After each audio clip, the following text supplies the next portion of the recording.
Alat bukti yang kita hadirkan bukan hanya keterangan saksi saja, ada bukti surat, ada petunjuk, ada saksi, ada ahli, bersesuaian semua. Kalau di dalam pembinaan itu kategori dia bersesuaian. Keterangan saksi yang kita hadirkan keterangan saksi yang bersesuaian. Atau keterangan saksi ada yang tidak bersesuaian. Ada beberapa keterangan saksi yang saling mematahkan. Pada saat pemeriksaan terdakwa malah menggugurkan keterangan saksi-saksi Alisat yang mereka hadirkan. Keyakinan putusan nanti seperti apa kan? Kami optimis. Kami optimis. Saya 2 minggu lagi Pak putusan. Minggu depan masih duplik. Untuk perbuatan terdakwa yang mengakui perbuatannya silakan Pak. Terdakwa tidak mengakui. Tidak mengakui ya. Terdakwa punya hak ingkar, Mas. Ya, terdakwa tidak disumpah, dia punya hak ingkar, silakan. Kalau dia mengakui perbuatannya itu jadi hal yang meringankan pada saat proses tuntutan. Makanya kemarin kan dalam tuntutan tidak ada hal yang meringankan bagi terdakwa. Jadi sampai sekarang pun tetap nggak mengakui adanya itu. Oke, makasih ya. Yang pertama kami mengapresiasi proses tahapan ini sudah masuk tahap replik ya. JPU juga sudah memberikan argumentasinya secara hukum, kami hargai. Tetapi dari replik ini kami tidak melihat beberapa pertanyaan substansial untuk dijawab oleh JPU. Contohnya adalah, pertama, ketika kami mempertanyakan 2 peristiwa. Satu, peristiwa kejadian pertama, yaitu bagaimana kisahnya ketika dari proses wawancara jam 7 pagi, kemudian baru jam 11 malam, baru jam 11 siang, yang ngaku korban ini kemudian diperkosa. Sementara dari jam 7 itu posisinya itu sudah posisi telanjang. Dari jam 7 itu sampai jam 11 itu ngapain saja tidak pakai baju gitu loh. Kenapa pemerkosanya baru dikonstruksikan jam 11? Itu satu.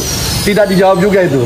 Artinya dengan tidak dijawab itu berarti peristiwa itu sangat mungkin itu peristiwa yang fiktif.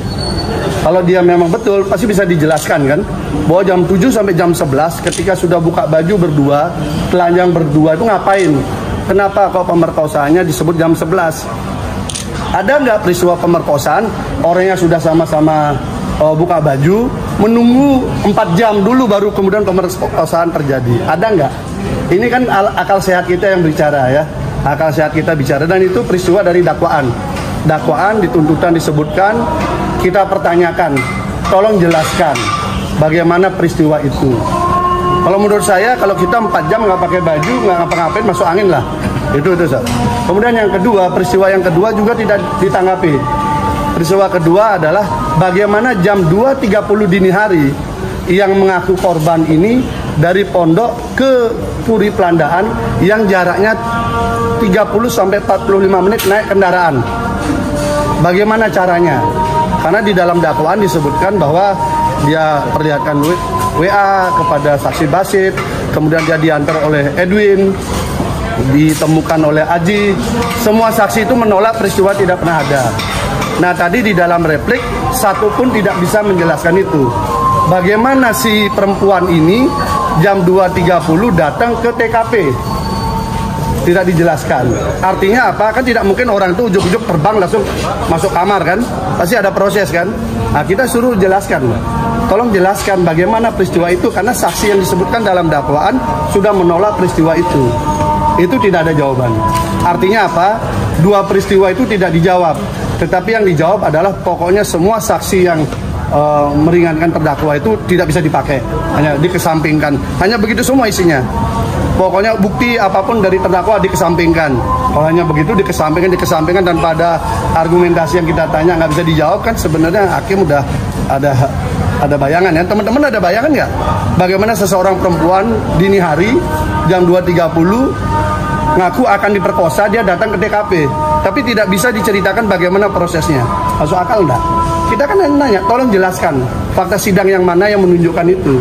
Tidak dijawab oleh JPU. Begitu juga yang tadi saya katakan, ada nggak pemerkosaan seperti itu?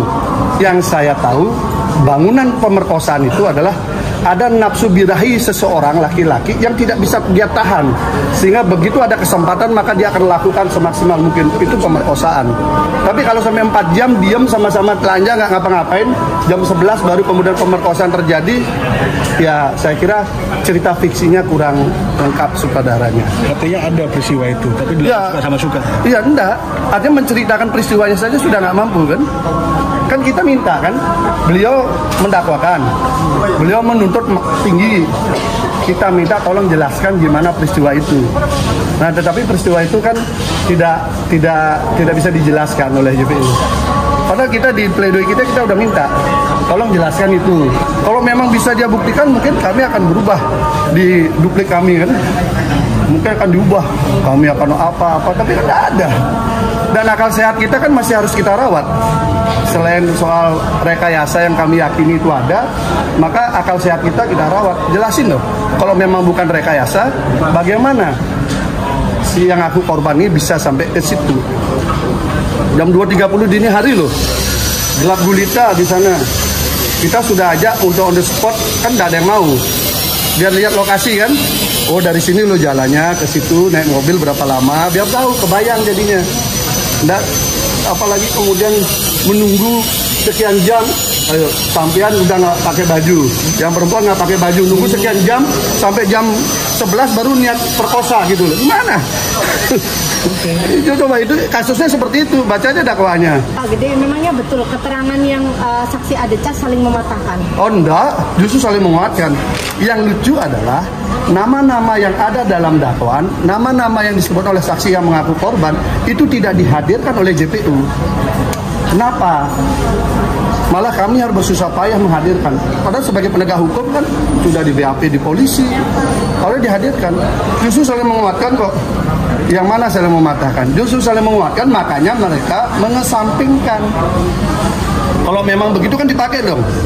Kalau memang itu saling ketidaksesuaian, bertentangan, kan harus diambil sama JPU dong. JPU ini loh, keterangan ini melemahkan. Enggak kok. Sama JPU ini dikesampingkan semua. Alat bukti dikesampingkan semua. Kita harus netral lah. Karena namanya penegak hukum di biaya negara kan harus netral, dia melihat keadilan. Kan beda kan. Disiapkan untuk duplik minggu depan apa? Ya pasti kita simpulkan bahwa pertanyaan kita nggak mampu dijawab oleh JPU. Kan ini sederhananya kan. Yang lainnya adalah tambahan. Kami melihat cukup banyak kejanggalan, mungkin pas duplik kami sampaikan. Mungkin itu nanti kami share lah. Ya, makasih ya.